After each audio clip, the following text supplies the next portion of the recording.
Between Monday, January 23rd and Tuesday, January 24th, 2006, 24-year-old Jennifer Joyce Kesse vanished from her Orlando, Florida home and was never seen again. Before her disappearance, Jennifer appeared to have it all: a devoted family and boyfriend, a successful career, and no apparent reason why she should give up everything and run away. Her loved ones naturally presumed that something awful had occurred when they couldn't reach her. In today's video, we investigate the timeline, the theories, and what most likely happened in this 17-year-old cold case.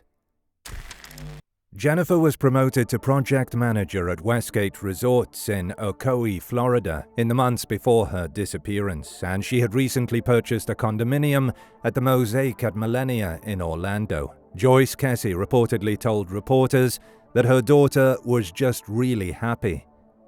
Rob Allen, her boyfriend, accompanied her on a recent vacation to St. Croix. Jennifer was particularly looking forward to the trip because Allen lived 3 hours away and they only saw each other on weekends. While she was away, her brother Logan Keys and his friends Travis and another person also named Logan stayed at her condominium. Travis was Logan's closest friend, and Logan was a former love interest of Jennifer's. When the men left the condo before Jennifer returned from her trip, Travis mistakenly left his mobile phone in the apartment. Jennifer spent her first night back from holiday in Florida at the Fort Lauderdale home of her boyfriend, Rob. The following morning, January 23rd, she drove directly from Allen's residence to her place of employment. Jennifer had a meeting with her boss at 6 p.m., after which she drove home. Toll booth surveillance cameras confirmed she took her usual route back to Orlando. Upon returning home, Jennifer called her friend Lauren to discuss the details of her trip. Lauren said Jennifer was in a little bit of a funky mood just because it was the end of a vacation. Lauren also noted that the distance was becoming more apparent to her in her relationship. Jennifer also called her parents and brother Logan. Drew, her father, reported that she absolutely loved the vacation and that everything was absolutely fine when they spoke with her. Jennifer also called Travis regarding his mobile phone, which she said she would mail the following day from her office.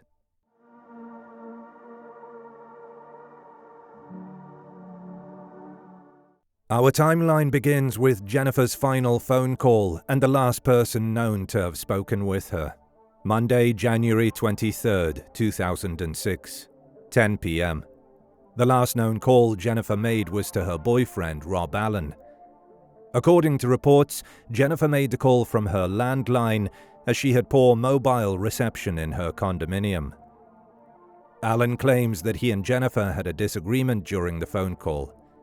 He stated that the disagreement was similar to what any husband, wife, or boyfriend could have. Allen revealed later that the argument centered on the difficulties of maintaining a long-distance relationship. Allen added that Jennifer was in bed while they spoke, and Jennifer said that she was still exhausted from her vacation and workday. He added that Jennifer's door was knocked on during the call. According to Allen, Jennifer presumed the person at her door was a male upstairs neighbor and did not answer it while they were on the phone. Tuesday, January 24th, 2006, 8 a.m. to 9 a.m. Allen, whom she would ordinarily call in the morning but did not, called her on the way to work, but the call went straight to voicemail. He attributed it to a meeting she had mentioned. His subsequent calls were unsuccessful as well. Jennifer's parents then called him to say she did not report to work that morning. 11 a.m. Concerned by Jennifer's out-of-character absence, her employer contacted her parents, who began their journey from Tampa to Orlando to find out why Jennifer wasn't answering any calls. On the way, they contacted the condominium manager to ask that a spare key be used by him to access her residence. Everything appeared to be in order inside the condo, but he reported that her vehicle wasn't in her parking space. 12 p.m. At an apartment complex only 1.2 miles from Jennifer's condo, surveillance cameras capture a person parking her car and then walking away. The vehicle and video weren't discovered, until 2 days later, 3 p.m. to 3:15 p.m. Jennifer's parents and brother arrive at her apartment. They discovered evidence that she was at her condo that morning. They contacted the authorities, but as Jennifer was an adult, police assumed she may have left of her own accord. 5 p.m. to 7 p.m. Jennifer's photo was plastered on flyers distributed by her family and friends in the immediate area around her condo. A detective is dispatched to her apartment to conduct interrogations and investigations. Thursday, January 26, 2006. 8:10 a.m. A tenant of a nearby complex informed the authorities that Jennifer's vehicle had been sitting in front of their apartment for several days after seeing it on the news. The police verified that the vehicle was her 2004 Chevrolet Malibu.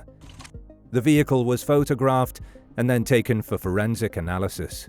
Police scrutinized surveillance footage from the area and discovered an unidentified woman parking her vehicle and leaving. Although Jennifer's face was not visible in the surveillance footage, authorities did not believe that the person in the footage was Jennifer. The individual pulled into the parking space, waited 32 seconds, exited the vehicle, and then casually strolled away. 17 years have passed since Jennifer vanished without a trace. Aside from the surveillance footage, the authorities have not disclosed any evidence indicating what happened to the missing woman or who may be responsible for her disappearance. The case garnered national attention, and numerous hypotheses regarding what may have occurred exist.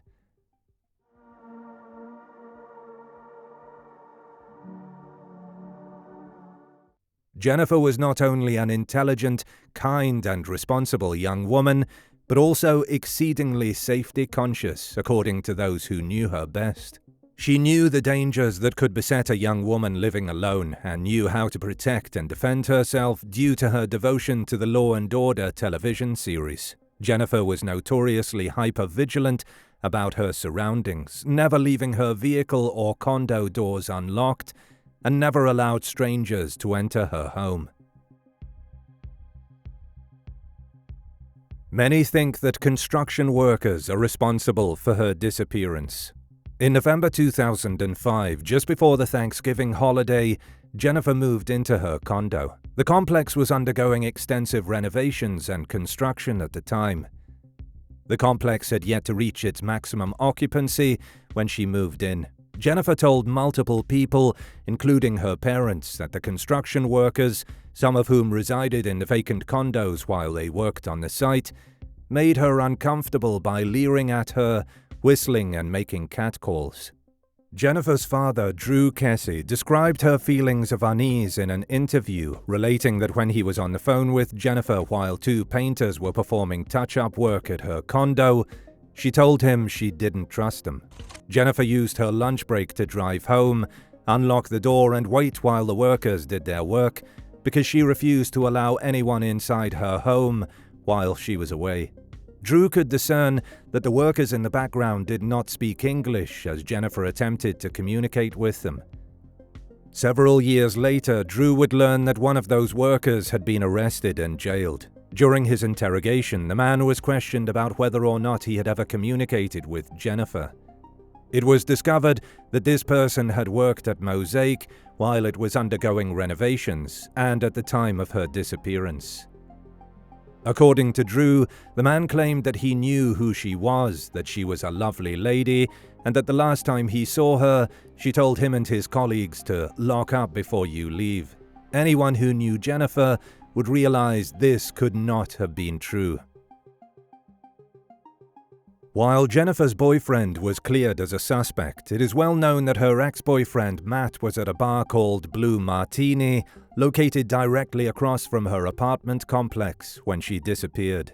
There were widespread rumors that he still loved Jennifer and wanted to rekindle a relationship with her. The Blue Martini was a popular gathering place then, so Matt's presence there with friends is not entirely unexpected. Even though the Kesse family didn't suspect him and that he had alibis for that night and was at work the next day, he was never administered a polygraph test despite his agreement to do so. Jennifer's co-worker is another person who has been deemed suspicious. This co-worker was interested in Jennifer and wanted a romantic relationship with her. Jennifer informed him that she has a policy against dating co-workers. The fact that he was married also influenced her decision. Apparently, the co-worker was extremely unhappy to learn that Jennifer had taken a vacation with her boyfriend, and he allegedly confronted her about it. Jennifer responded by expressing how much she enjoyed her time in St. Croix and did not want to leave. On January 24th, the day Jennifer disappeared, the co-worker did not arrive at work until noon. The reason for his lateness, according to him, was a traffic ticket he received. This has never been proven. The next day, while discussing Jennifer's disappearance with another co-worker named Adam, he stated, "She's likely eaten up by alligators already." Adam lodged a complaint against his co-worker in 2010 after he began harassing him about providing Jennifer-related information to the FBI. The issue of human trafficking has also been raised, but many believe Jennifer does not match the profile of a person who would be abducted for this purpose. However, it is not outside the scope of possibility. What most likely happened to Jennifer Kesse? The most logical scenario was that Jennifer was abducted and killed, and her body is yet to be found. We believe the person responsible is the person on the security footage parking her car. Given Jennifer's known cautiousness, it seems improbable that she would voluntarily let a stranger into her vehicle. This leads to the probability that the assailant may have ambushed her as she approached her car after observing her routines for some time. The reason we don't think it was an acquaintance is because they've all been thoroughly investigated and checked out of the case. Had it been a robbery gone wrong or a more random act of violence, we find it much more likely that she would have been found by now, since it means that the killer would have had to improvise. Therefore, we believe the abductor spent considerable time in the neighborhood monitoring Jennifer. It might have been a construction worker, or it might have been someone who blended in another way. Detective Joel Wright stated in the months following Jennifer's disappearance that he believed she got ready for work. She showered, got dressed, went outside of her condo, locked the door on the way out, and made it as far as her car. After that, I believe she was abducted. Kesse's family also believes she was abducted in the early morning hours. Joyce, her mother, stated that she saw water in the corners of the shower cubicle and behind the shampoo bottles. Joyce believes that her daughter took a shower in the morning before leaving for work. Joyce also noticed that her daughter had left makeup all over the counter and the t-shirt she wore to bed on the floor. Jennifer's family reported that her mobile phone, briefcase, iPod, keys, and purse were missing, which suggests she left the apartment for work before being abducted. No surveillance cameras were operational outside her condominium or in the parking lot, and nobody saw her that morning. Authorities found no evidence of a struggle inside her vehicle, and although a valuable DVD player was present, it was not stolen. In May 2007, Drew Kesse's company offered a $1 million reward for information leading to her location, with a deadline of July 4th and the condition that she be alive. No claim was ever made. On May 2, 2008, the Florida House of Representatives unanimously passed Senate Bill 502, the Jennifer Kesse and Tiffany Sessions Missing Persons Act, to reform how Florida handles missing persons cases. Every year in the United States, hundreds of thousands of people are reported missing.